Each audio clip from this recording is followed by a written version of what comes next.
Hello students, कैसे हैं आप सब। आपके अपने प्यारे से channel unique physics classes by टिमसी में आपका स्वागत है। आज हम पढ़ने जा रहे हैं ऑपरेटर्स क्वांटम मैकेनिक्स में।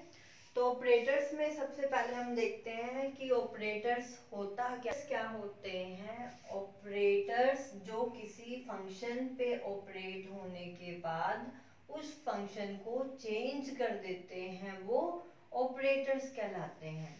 जैसे मान लो एक्स कैप है, एक्स कैप एक ऑपरेटर है। ये फंक्शन पे ऑपरेट हुआ और ऑपरेट होने के बाद उस फंक्शन की वैल्यू को चेंज कर देता है।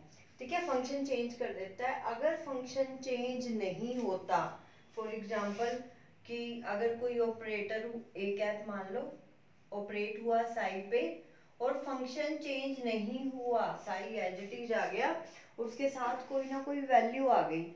अगर फंक्शन चेंज नहीं होता तो ऐसे फंक्शन को आइगन फंक्शन, ऑपरेटर को आइगन ऑपरेटर, और इस इक्वेशन को आइगन इक्वेशन या कैरेक्टरिस्टिक इक्वेशन भी बोला जाता है, आइगन इक्वेशन। और ए कहलाती है आइगन वैल्यू। तो ध्यान रखो, ऑपरेटर क्या होते हैं कि किसी फंक्शन पे ऑपरेट अगर इनको किया जाए तो उसकी जो वैल्यू है फंक्शन की वो चेंज हो जाती है। ठीक है, चेंज कैसे, उसके साथ कुछ मल्टीप्लाई में आ गया। ठीक है, फर्दर। और यहाँ हम बात कर रहे हैं कि अगर ऑपरेटर को फंक्शन पे ऑपरेट करने के बाद फंक्शन एज इट इज रह जाता है, यानी फंक्शन चेंज नहीं हुआ, तो उस फंक्शन को आइगन फंक्शन कहते हैं। जो इस फंक्शन के साथ वैल्यू आई है वो आइगन वैल्यू कहलाती है। और इस पूरी इक्वेशन को आइगन इक्वेशन या कैरेक्टरिस्टिक इक्वेशन भी कहा जाता है। ठीक है, फॉर एग्जांपल देखो, डी बाई डी एक्स एक ऑपरेटर है, X raise to two, X square पर ऑपरेट हुआ। ऑपरेट होने के बाद इसने वैल्यू दी 2x, क्योंकि आपको पता है ये डिफरेंशिएशन है, ऑपरेटर है यहाँ पे डी बाई डी एक्स। एक एक्स स्क्वायर पे ऑपरेट होने के बाद इसने वैल्यू दे दी 2x। अब क्या हुआ है, फंक्शन चेंज हो गया। यहाँ पे फंक्शन क्या था, एक्स स्क्वायर, और यहाँ फंक्शन क्या है, x। तो फंक्शन चेंज हो गया और इसके साथ जो वैल्यू आई है 2, वो वैल्यू ये a को रिप्रेजेंट कर रही है जो यहाँ हमने लिखा था। ठीक है, अगर इसमें मान लो d बाई डी एक्स और आपने यहाँ पे किया e raise to 2x, d by D X और फंक्शन की वैल्यू क्या है e रेज टू 2x। तो यहाँ क्या आएगा 2 e रेज टू 2x। इसका कैसे करते हैं कि इसको x मान लो पूरे को, उसका 2x का क्या हो गया 2 और e की पावर 2x। अब यहाँ देखो 2 और साथ में वो फंक्शन एज इट इज आ गया। तो इसकी बात करें, फंक्शन अगर सेम वही आ जाता है, फंक्शन अनचेंज रहता है, तो ऐसे फंक्शन को क्या कहते हैं, आइगन फंक्शन। यानी e की पावर 2x यहाँ पे क्या कहलाएगा, आइगन फंक्शन, और 2 होगी इसकी आइगन वैल्यू, और ये इक्वेशन कहलाएगी इसकी आइगन इक्वेशन या कैरेक्टरिस्टिक्स इक्वेशन, अभिलाक्षणिक समीकरण भी कहा जाता है इसे। ठीक है, तो अगर ऑपरेटर किसी फंक्शन पे ऑपरेट होता है और उस फंक्शन की वैल्यू चेंज हो जाती है, ठीक है, तो एज इट इज इसी नाम से बुलाएंगे। लेकिन अगर वो फंक्शन एज इट इज रहता है, चेंज नहीं होता, तो उस फंक्शन को हम आइगन फंक्शन, वैल्यू को आइगन वैल्यू जो इस फंक्शन के साथ मल्टीप्लाई होके आई है, और इस इक्वेशन को कैरेक्टरिस्टिक इक्वेशन कहते हैं। अब क्वांटम मैकेनिक्स में जो हम ऑपरेटर यूज करते हैं वो है लीनियर ऑपरेटर्स, यानी कि रैखिक संकारक। तो हम लीनियर ऑपरेटर्स पढ़ते हैं कि लीनियर ऑपरेटर क्या होते हैं। लीनियर ऑपरेटर होने के लिए इसकी 2 कंडीशन सेटिस्फाई होनी चाहिए। फर्स्ट कंडीशन तो ये कि अगर कोई ऑपरेटर लीनियर होगा, अगर ये इन 2 कंडीशन को सेटिस्फाई करेगा, यहाँ पे आपने a cap into psi one plus psi to लिखा, इसको ओपन करोगे यानी कि a cap psi one plus a cap Sai to. ये तो फर्स्ट कंडीशन है कि दोनों पे इस वे से ये टर्म इसके इक्वल होगी।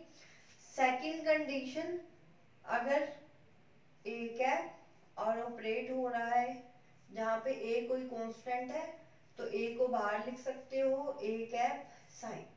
तो लीनियर ऑपरेटर की ये दो कंडीशन है कि कोई भी ऑपरेटर है जो इन दो कंडीशंस को सेटिस्फाई कर रहा हो वो लीनियर ऑपरेटर कहलाता है। Types of linear operator, linear operator के टाइप्स हैं आइडेंटिफाई ऑपरेटर, आइडेंटिटी भी बोला जाता है, आइडेंटिफाई ऑपरेटर, और you can say unit operator, unit operator. An operator when it is acted then value of function remains unchanged, यानी अगर किसी ऑपरेटर को ऑपरेट करने के बाद फंक्शन 1 से मल्टीप्लाई हो जाता है, यानी फंक्शन आइगन वैल्यूज की 1 आ गई और फंक्शन एज इट इज रहता है, तो ऐसे ऑपरेटर को कहते हैं आइडेंटिटी ऑपरेटर या फिर यूनिट ऑपरेटर, जिसे एकीक संकारक भी बोला जाता है। और नेक्स्ट आता है नल ऑपरेटर और जीरो ऑपरेटर, नल ऑपरेटर और जीरो ऑपरेटर।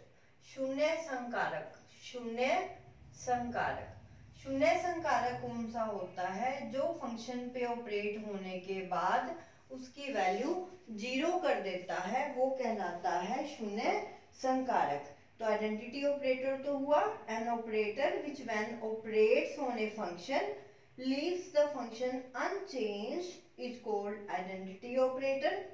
और null operator कौन सा हुआ? an operator which when operates on a function makes the function zero is called null operator। ठीक है, तो ये ऑपरेटर्स हैं। उसके बाद हम देखते हैं algebra of linear operator, algebra of linear operator यानी रेखिक संकारक की प्रॉपर्टीज भी कह सकते हो। अलजेब्रा ऑफ लीनियर ऑपरेटर्स, मान लो दो लीनियर ऑपरेटर हैं ए कैप बी कैप, उनका सम भी लीनियर ऑपरेटर होगा अगर वो इस कंडीशन को सेटिस्फाई करेगा। C cap psi A cap plus B cap psi किसके इक्वल होना चाहिए? A cap plus A cap psi plus B cap psi के, यानी कि कोई भी दो ऑपरेटर्स का सम सी लीनियर होगा अगर ये दो ऑपरेटर्स हैं वो इस कंडीशन को सेटिस्फाई कर रहे हैं। A cap psi plus B cap psi ये लीनियर ऑपरेटर की कंडीशन है, ठीक है, इसको सेटिस्फाई कर रहे हैं तो वो लीनियर ऑपरेटर होगा, उनका सम भी लीनियर होगा। Second point, the sum of the, ये तो आ गया, sum of the two operators is commutative, दो ऑपरेटर्स का सम है वो कॉम्यूटेटिव होता है। Next is the but operators, operator necessarily commute करें ये जरूरी नहीं है, ठीक है। यहाँ पे तो हम बात कर रहे हैं कि दो ऑपरेटर्स का सम कॉम्यूटेटिव होता है, यानी दो ऑपरेटर्स का सम है वो कॉम्यूटेटिव लॉ को फॉलो करता है। कॉम्यूटेटिव लॉ क्या होता है कि 2 + 4 को क्या लिख सकते हैं आप? 4 + 2 भी लिख सकते हो। तो यहाँ पे a + b कोई भी दो ऑपरेटर लीनियर है, यहाँ पे a और b लीनियर ऑपरेटर है तो उनका सम है वो कॉम्यूटेटिव लॉ को फॉलो करता है। लेकिन ऑपरेटर्स कम्यूट करें ये नेसेसरी नहीं है। कम्यूट वो कैसे? मान लो दो ऑपरेटर हैं ए बी, यानी ए बी साई, ऑपरेटर्स को ऑपरेट करने का क्या मेथड होता है? ए बी साई लिखा है तो पहले बी ऑपरेट करोगे, फिर जो रिजल्ट आएगा उस पे ए ऑपरेट होगा। हमेशा पहले फंक्शन के साथ वाला ऑपरेटर ऑपरेट होता है, ठीक है, हमेशा ध्यान रखना फंक्शन के साथ वाला ऑपरेटर ही ऑपरेट होता है। तो ऑपरेटर्स को म्यूट करें ये जरूरी नहीं है, यानी A cap psi B cap A cap psi के इक्वल हो ये जरूरी नहीं है, नेसेसरी कंडीशन नहीं है, हो भी सकता है, ठीक है। इट मीन्स हम ये कह सकते हैं A cap B cap minus B cap A cap psi not equals to 0, तो ये 0 हो भी सकता है और नहीं भी हो सकता।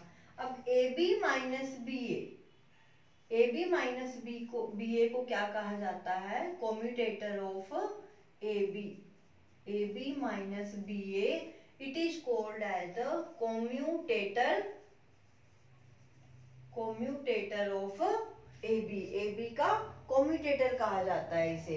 तो A B minus B A is the commutator of A B. अब अगर A B minus B A यानी कि ए बी का कोम्यूटेटर जीरो होता है, जीरो होने का मतलब हम ये कहेंगे कि ये दोनों ऑपरेटर कोम्यूट कर रहे हैं। तो कोई भी दो ऑपरेटर कोम्यूट करेंगे तो उसकी कंडीशन क्या है, इनका कोम्यूटेटर जीरो होना चाहिए। तो ए बी का कोम्यूटेटर जीरो होगा।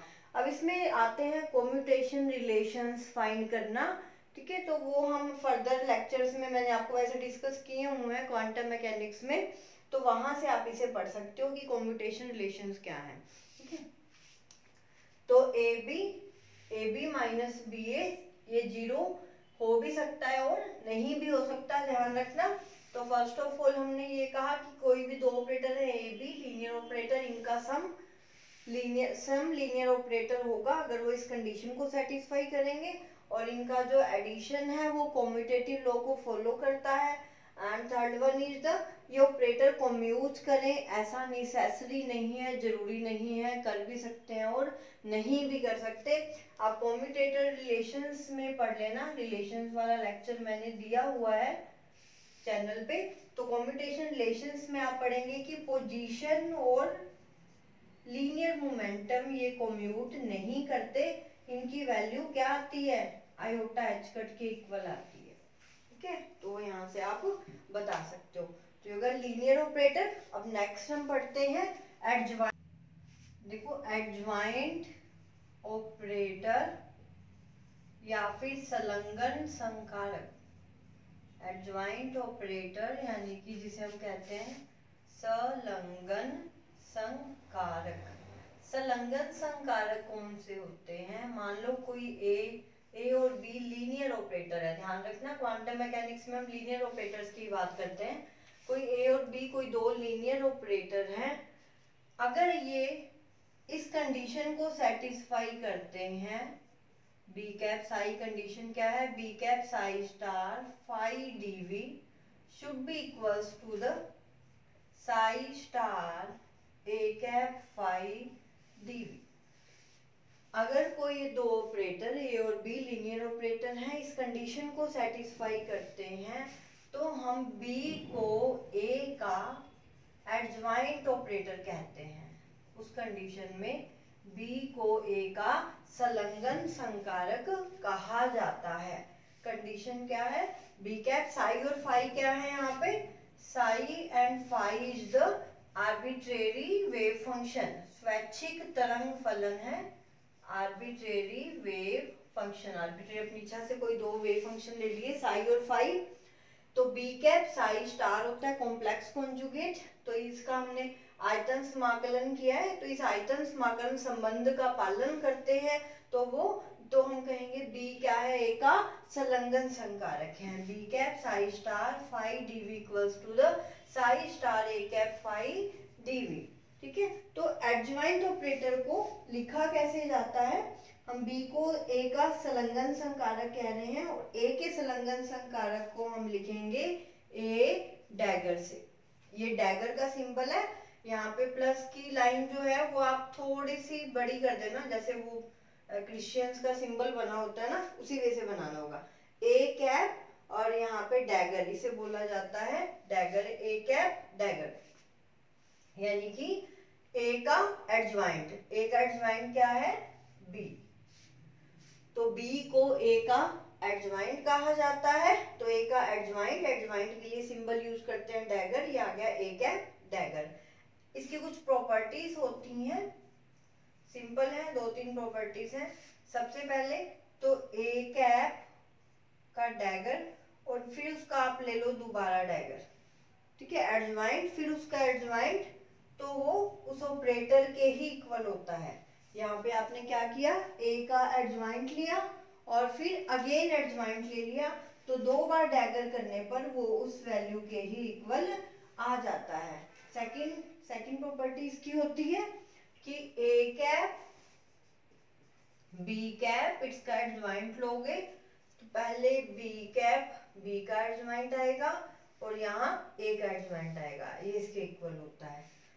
थर्ड प्रॉपर्टी इसकी कहती है कि अगर ए कैप और बी कैप, यानी कि आप माइनस में लिख दो A cap B cap, third property में आ जाएगा माइनस का बी कैप ए कैप। अब इसका एडजॉइंट लोगे तो किसके इक्वल आएगा, अब इसको अलग अलग खोल लो, ए कैप बी कैप, इसका एडजॉइंट लोगे तो यहाँ पे बी कैप डैगर, तो यहाँ ए कैप डैगर, इसे बी का खोलोगे तो यहाँ जाएगा B cap dagger A cap dagger minus A cap dagger B cap dagger. Mainly यही प्रॉपर्टीज है इसकी कि इसका अगर एडजॉइंट और अगेन एडजॉइंट ले लेते हो तो उसी के इक्वल आ जाता है। सेकंड थिंग, अगर मल्टीप्लाई में है तो बी डैगर ए डैगर हो जाएगा, माइनस में इस पूरे का डैगर लेना है तो B cap dagger A cap minus A cap dagger B cap dagger के इक्वल आता है।